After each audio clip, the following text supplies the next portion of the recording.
आज हम पढ़ेंगे मांग के नियम की व्याख्या, या दूसरे शब्दों में मांग वक्र का ढाल ऋणात्मक क्यों होता है।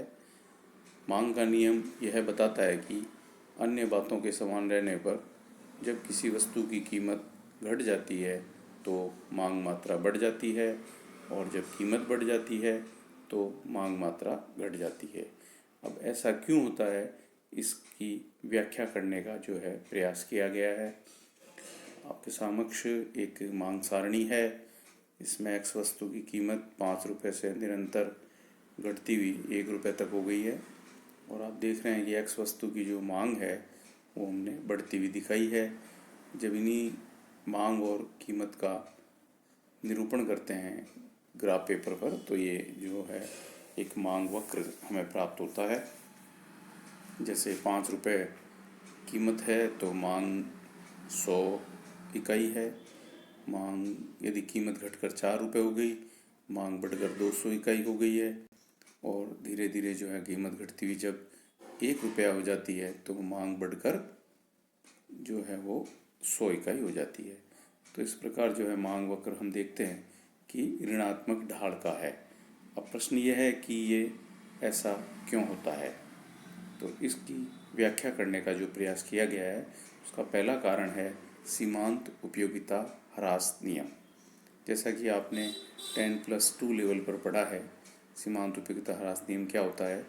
जब हम किसी वस्तु की एक निश्चित समय में धीरे धीरे अतिरिक्त इकाइयों का उपयोग करते हैं तो प्रत्येक उत्तरोत्तर इकाई से जो है घटती हुई सीमांत उपयोगिता प्राप्त होती है। तो यही मांग के नियम का आधार है कि उपभोक्ता वस्तु की अतिरिक्त इकाइयाँ तभी खरीदेगा जब उसे वो कम कीमत पर मिले, क्योंकि कम कीमत पर ही उपयोगिता कम प्राप्त होती है। दूसरा है प्रतिस्थापन प्रभाव। प्रतिस्थापन प्रभाव का मतलब है एक वस्तु के स्थान पर दूसरी वस्तु जब हम काम में लेते हैं तो उन्हें प्रतिस्थापन वस्तुएं कहते हैं। जब किसी एक वस्तु का मूल्य बढ़ता है और दूसरी प्रतिस्थापन वस्तु का मूल्य स्थिर रहता है तो उपभोक्ता महंगी वस्तु के उपभोग को कम कर सस्ती वस्तु के उपभोग को बढ़ा देता है।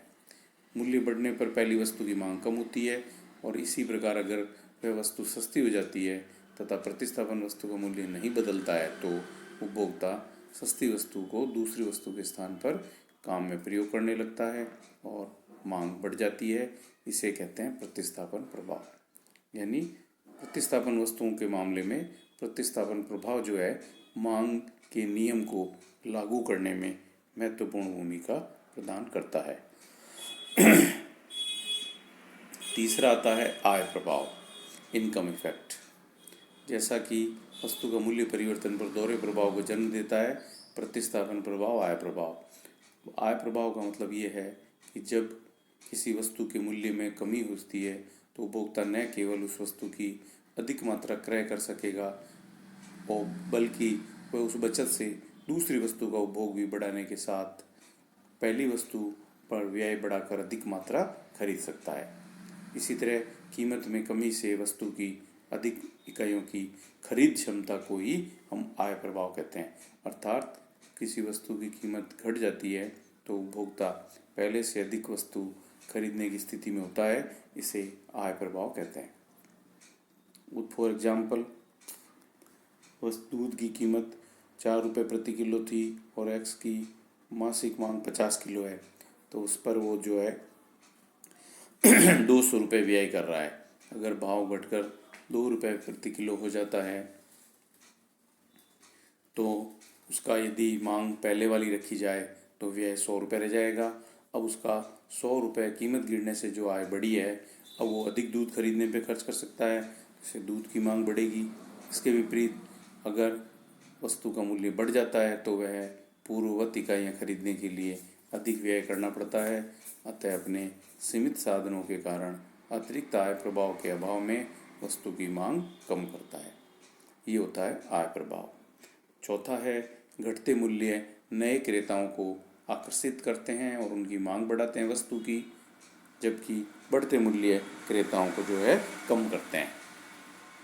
जब किसी वस्तु का मूल्य घटता है तो उपभोक्ता अपनी सीमित आय के कारण ऊंचे मूल्यों पर वस्तु के उपभोग से जो वंचित रहते थे, अब हम खरीदने लग जाएंगे। इसी प्रकार नए क्रेता आकर्षित होंगे और पूर्व क्रेता भी अधिक इकाइयाँ खरीद सकेंगे।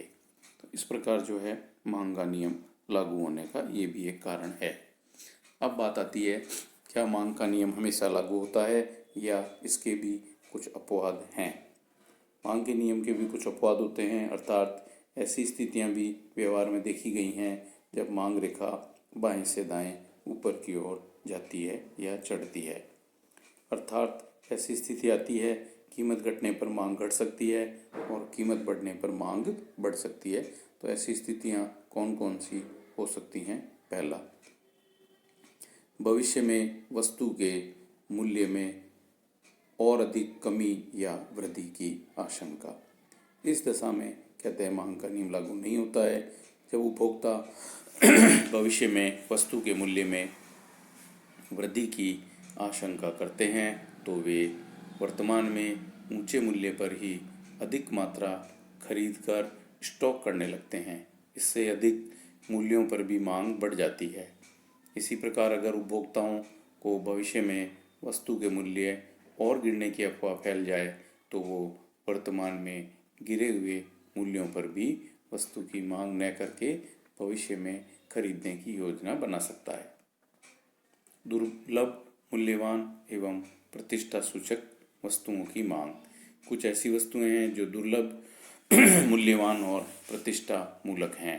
शान शौकत और दिखावट के लिए धनिक लोग ऊंचे मूल्यों पर इन्हें अधिक खरीदते हैं।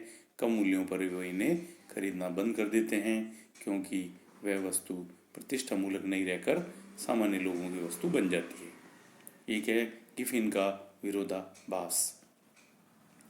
निम्न आय स्तर वाले लोगों द्वारा उपभोग की जाने वाली वस्तु को निकृष्ट या घटिया वस्तु कहते हैं। गिफिन ने ये प्रमाणित किया था कि कुछ घटिया वस्तुओं की कीमत गिरने पर प्राय उनकी मांग बढ़ने की बजाय घट जाती है। इस कारण गिफिन के नाम पर हम इसे गिफिन का विरोधाभास कहा जाता है। इसके मूल में देखने पर ज्ञात होता है कि जब वस्तु का मूल्य गिरता है तो मांग पर दो तरह के प्रभाव दिखाई देते हैं। पहला होता है प्रतिस्थापन प्रभाव, दूसरा होता है आय प्रभाव। मांग पर प्रतिस्थापन प्रभाव हमेशा धनात्मक ही होता है। इससे सस्ती वस्तु की मांग का विस्तार होता है, पर प्रतिस्थापन प्रभाव के साथ साथ आय प्रभाव भी पड़ता है। यह घटिया वस्तुओं की कीमत में कमी एक प्रकार से हम देखेंगे कि उपभोक्ता की आय में वृद्धि के समान होती है। ऐसी स्थिति में अगर वह बची हुई आय को घटिया वस्तु की अधिक इकाइयाँ खरीदने में लगाता है तो कीमत में कमी के साथ घटिया वस्तु की मांग बढ़ेगी और धनात्मक आय प्रभाव होगा।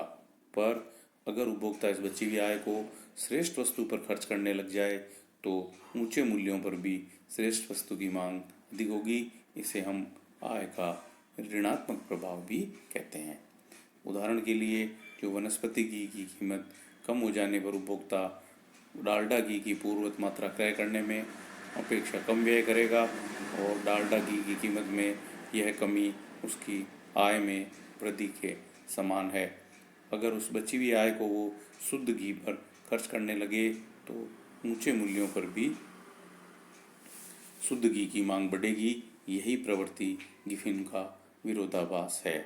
ऐसी स्थिति में मांग वक्र जो है ऊपर की ओर उठता है।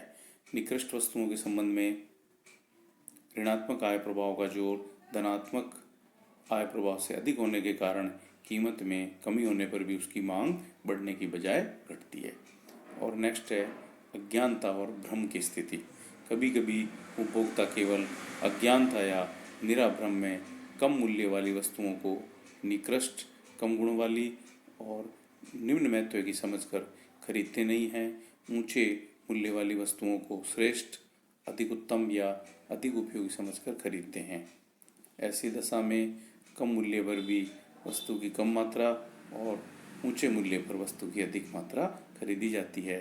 फलस्वरूप मांग का नियम लागू नहीं हो पाता। नेक्स्ट है जीवन की अनिवार्य वस्तुओं की मांग। मांग का नियम कुछ दशाओं में अनिवार्य वस्तुओं की मांग के संबंध में लागू नहीं होता। क्योंकि उपभोक्ता एक सीमा तक मूल्य बढ़ने पर भी उसको आवश्यक मात्रा तो खरीदेगा ही, और मूल्य नीचे गिर जाने पर भी एक सीमा के बाद बिल्कुल वृद्धि न करे। जैसे नमक का मूल्य बढ़ने पर भी भोजन के लिए नमक की मांग जो है वो कम नहीं होगी। एक निश्चित मूल्य से कम होने के बाद भी अधिक नमक नहीं खरीदा जाएगा। ये संभव है कि इस स्थिति में मांग वक्र ऊपर की ओर उठता हुआ हो। तो ये थे मांग वक्र के